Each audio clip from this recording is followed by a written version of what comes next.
Part 3. The heart of the forest and the roots of life of the 4 clans had been ripped out. Nothing would ever be the same again.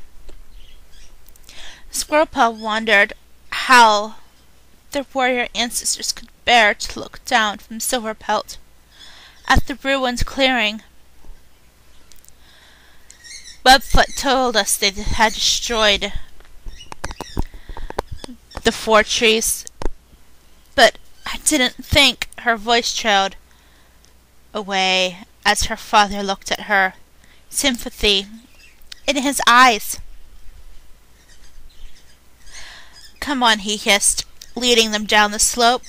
As she picked her way over the sliced trees, sticky sap clung to Squirrelpaw's fur. The tree dust wafted up to sting her eyes, the tickle in her throat blinking as she scanned the clearing. And then she stared in disbelief. The great rock is gone! Brambleclaw stopped dead. Her gaze followed. "How could that happen?" he gasped. He bounded over to peer into the huge hole that gaped where the rock had once stood. I thought it had roots that could tree too," Squirrelpaw murmured. "I thought," murmured dazingly, looking down into the hole, "I thought they reached down as far as no one could ever move it. Over here." Firestar called from the other side of the clearing. He and Cinderpelt were standing almost belly deep in mud beside a vast grey stone. It looked clumsy and awkward, and the shape was unfamiliar. After a few moments, Squirrelpaw realized that it was upside down, but it was definitely the great rock. Brambleclaw thrashed his tails. "Twellocs did this," he spat. "They must have used their monsters to move it." In the cold, unfeeling moonlight, Squirrelpaw could see gouge marks scarring the rock where the monster's talons had scratched it. This was worse than losing every single tree in the forest. Every cat knew that trees were living things, and that grew old and died just like they did. But the great rock had been there for moons upon moons before the cats came, and should have lasted for an uncountable moons more. A harsh voice rang across the clearing.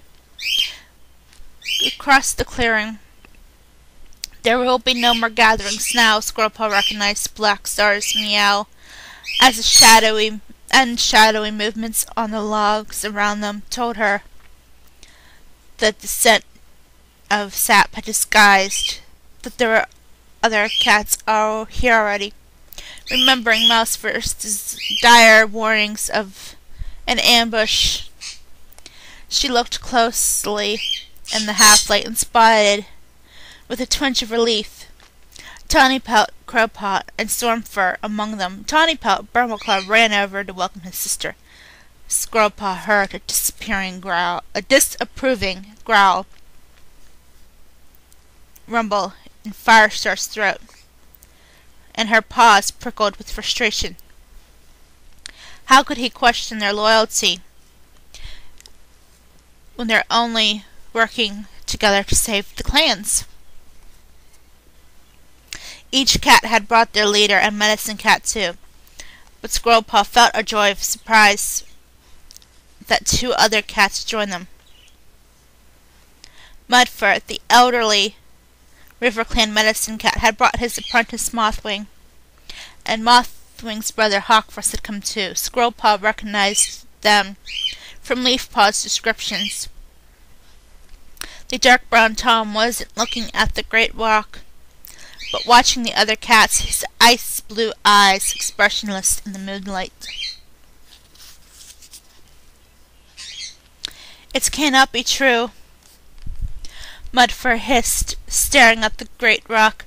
Every hair on his pelt stood on end. His tail quivered like a near-dead mouse. Bothwing tried to calm him with rapid licks on his shoulder, but he did not stop shaking.